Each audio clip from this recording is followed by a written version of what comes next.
Hey everyone, welcome back to another episode of Red Dog Projections. My name's Lucas. I got Eric here as always. Hey guys. And today we're making our first video in a while, our 2022 Senate election predictions. We'll be going through state by state for very, very early predictions, going based off of partisanship, the candidates that currently have announced that they were running, and also, based on the political experience of each of these challengers and any polling information we might have. Like Pennsylvania, we do have some polling information from there. If you're wondering about Joe Donnelly, the Joe Donnelly video, we'll try to pump it out by this weekend, but no promises. We have started working on that video, but with that being said, let's get right into it.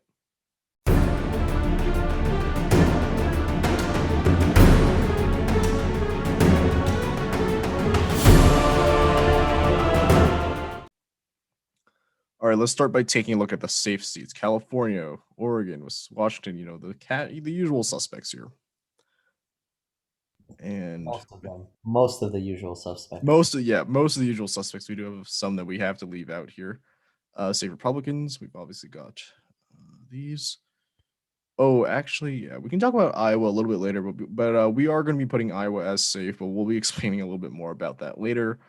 Rand Paul here, Todd Young, Lisa Murkowski. I think Lisa Murkowski will be saved by ranked choice voting. A lot of Democrats will be putting Lisa Murkowski as their second choice, even though, Lisa Murkowski isn't really liked by the Trump base. It should be enough to put her over if she has the Democratic support, which she probably does. That's it for the safes. So let's take a look now at the likelies. We'll start with Missouri. Eric Greitens is here. Very pretty unpopular former governor. He had a lot of scandals against him. He was actually investigated by Josh Hawley, who was the other senator from the state now, since he was the state attorney general before.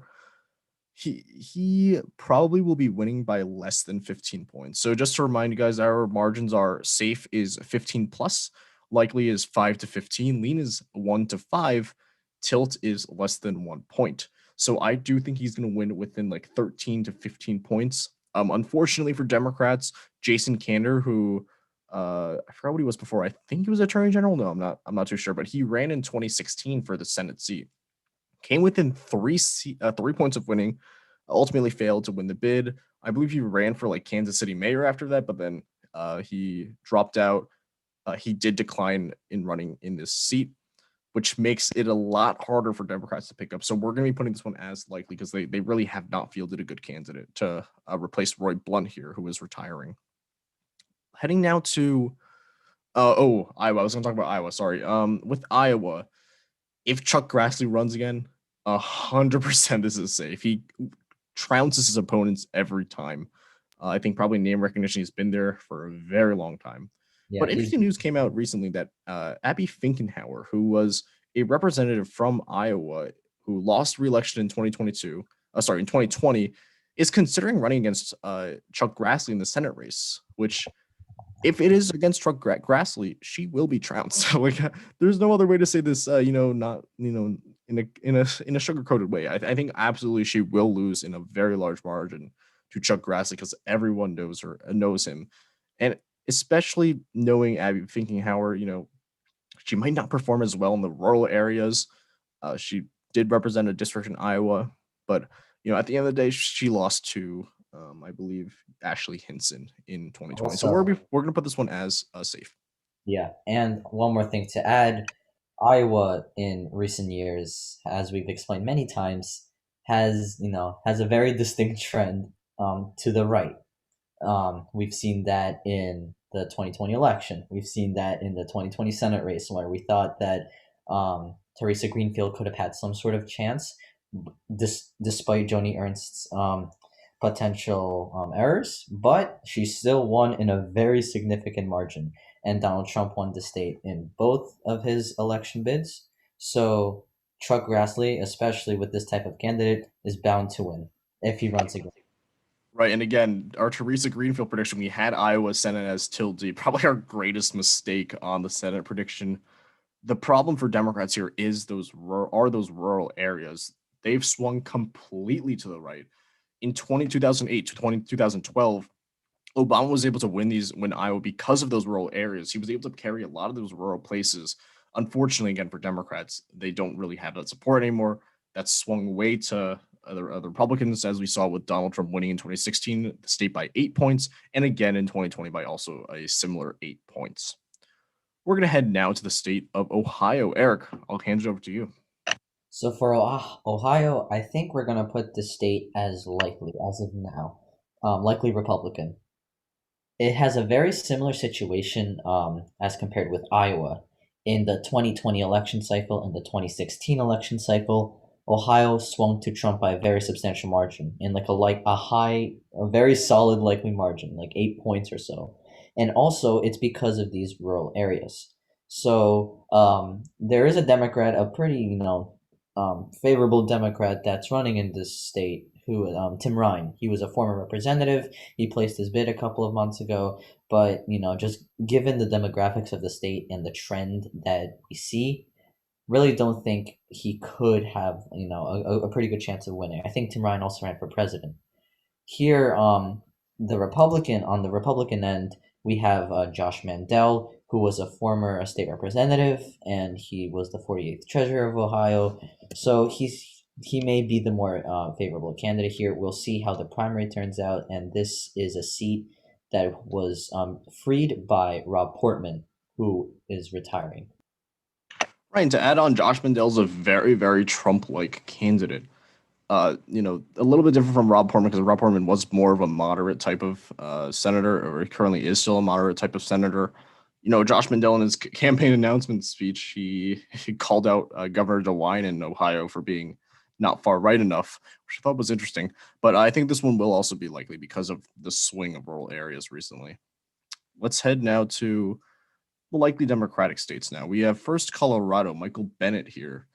I'm debating between putting this as likely or safe. I'm going to stick with likely on this one for now, because considering that Biden did win the state by 13.5 points, we've seen a dramatic shift from Colorado from a purplish state to now a decently blue state.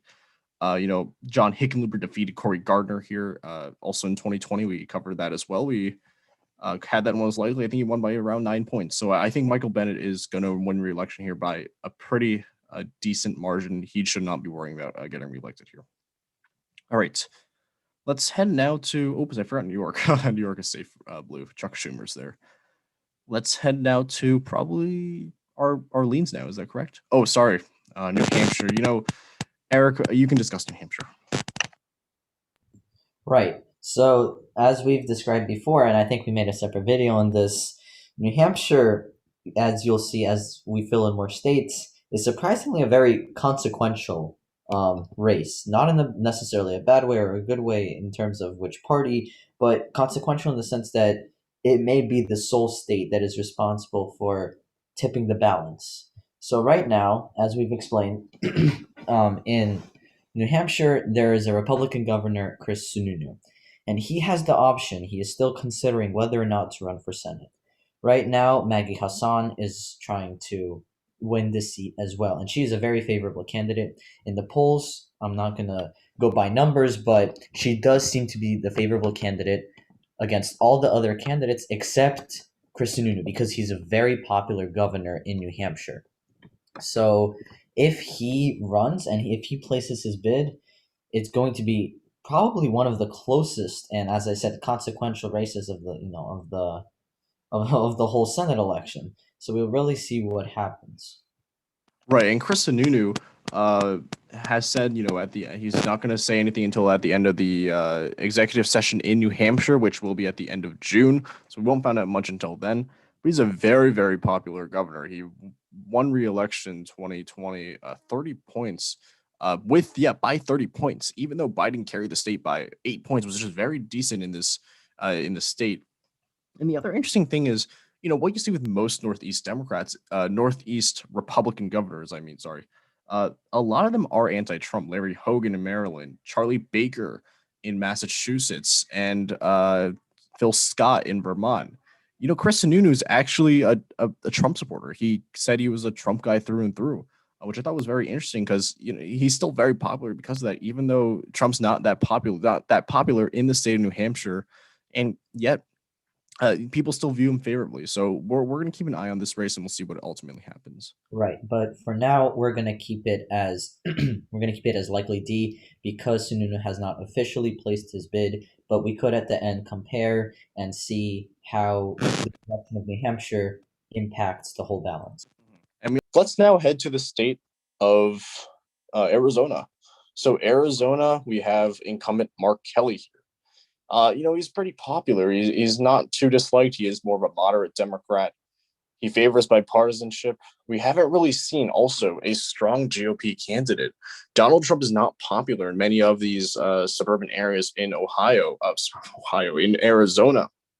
In the 2020 election, we saw Joe Biden win the state because of those suburbs in Maricopa County swinging towards him.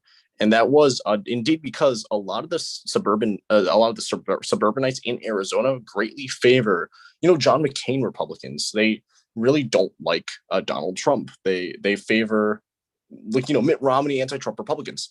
And the problem is most of the candidates who are thinking about running for the Senate right now in Arizona, they're very pro-Trump. Paul Gosar, for example. I believe Representative Schweikert might also run here. They're way too pro-Trump to, win an election here in Arizona, for example. In the 2020 presidential election, as I mentioned earlier, Biden was able to notch 10% of Republican voters, which is pretty impressive considering the hyperpolarization of the political environment right now. So if Republicans want to win here, they have to run more of an anti-Trump candidate because they will not win the suburbs back that way. Let's head now to Nevada. Eric, why don't you talk about Nevada?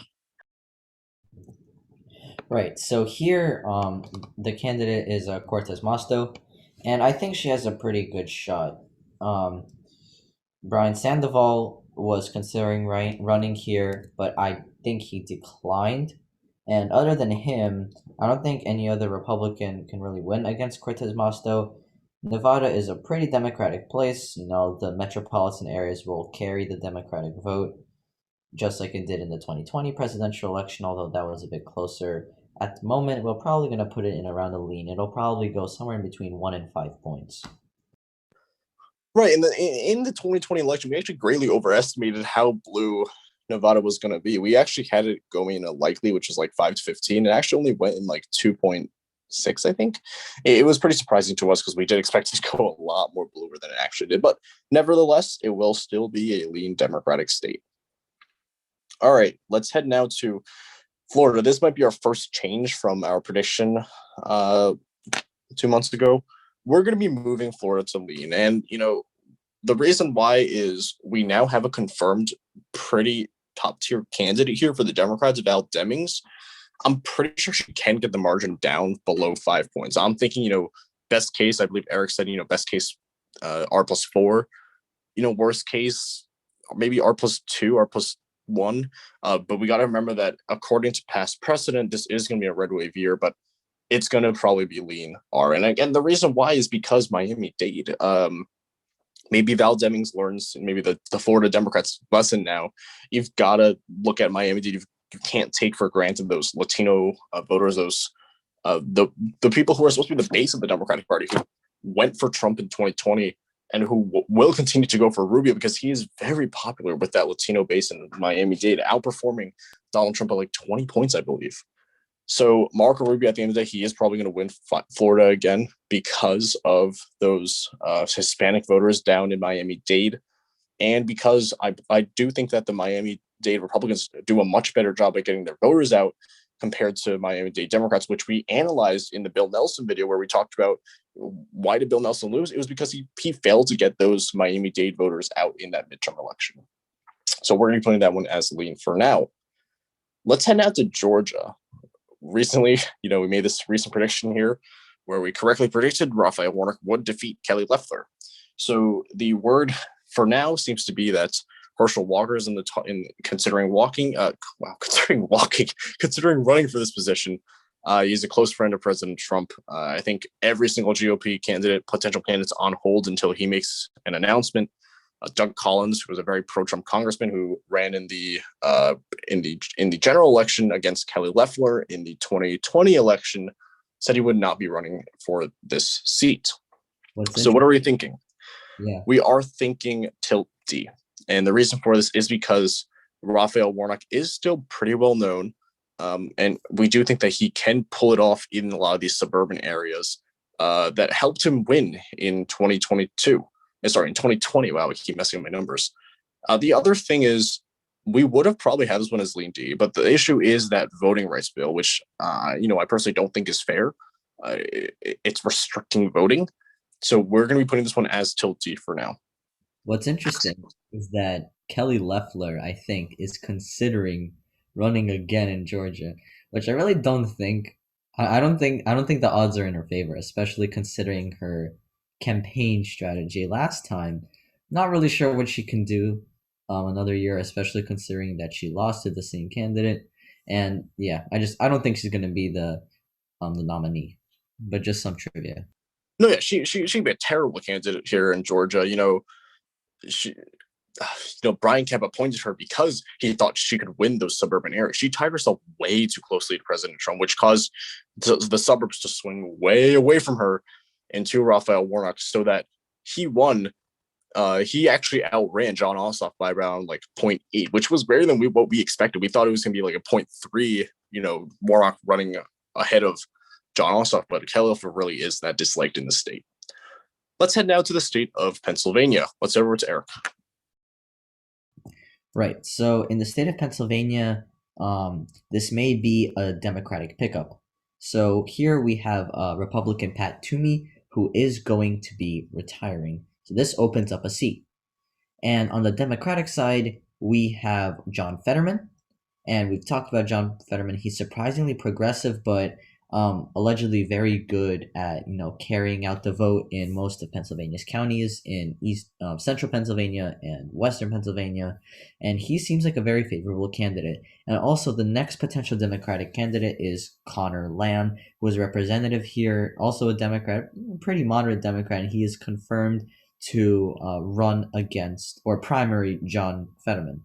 And on the Republican side, there aren't too many notable candidates. There may be a representative or two who is going to run, but I think with those people running on the Republican end, I think whoever the Democrat is could win out against them. So this could be one of the Democratic pickups in this election cycle.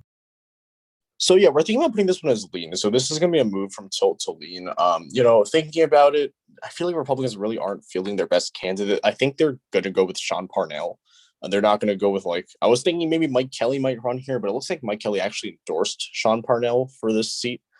And I don't think he would be a good candidate, especially against someone like John Fetterman. He can really get the vote out. He spreads a very, left-wing populist message, which I think helped to resonate with a lot of those voters. I watched his campaign ad, his announcement video, where he specifically tried reaching out to people who voted for Trump but were registered Democrats. So I feel like that could be effective in Western Pennsylvania. Let's head now to the state of North Carolina. We're going to be putting this one as tilt R. So this is no change from before. And again, the reason why is because Pat McCrory running here is a terrible choice for Republicans to run here.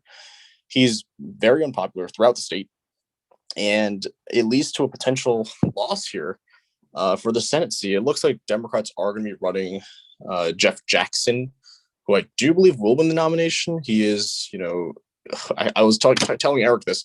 He's like a Cal Cunningham. So I think as someone told me, he's the JJ, even though Cal Cunningham is the CC. They're very similar. They're both state senators, or rather, Cal Cunningham was a former state senator. And, they're the quote unquote safe candidates. You really don't know much about, Jeff Jackson that much. But Pat McCrory running here is not a good idea. And we saw Pat McCrory lose re-election here in 2016 against Roy Cooper for governor. And this is despite the fact that, Trump won the state by 3 points ish. And Pat McCrory still lost against Roy Cooper. But, to Roy Cooper's credit, he is a pretty good candidate. He won in 2020 despite Trump winning. But still, we think that Pat McCrory is not going to do that well here. And potentially, if we get more info coming out, more polls coming out showing him behind, we might be moving this one to the Democratic column. But again, with 2022, if we're considering past precedent, it should be a Republican wave year. But with the COVID-19 pandemic, everything at this point is uncertain.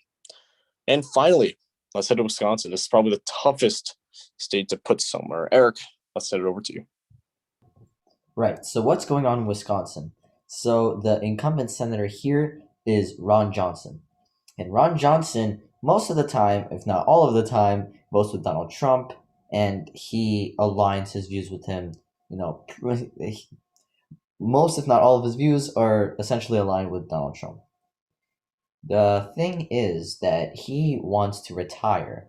Allegedly, he's making plans of retiring, but the thing is that Donald Trump is kind of pressuring him to stay in the Senate to maintain the Republican stronghold in the state of Wisconsin. Because if Ron Johnson decides to retire, he leaves an open seat.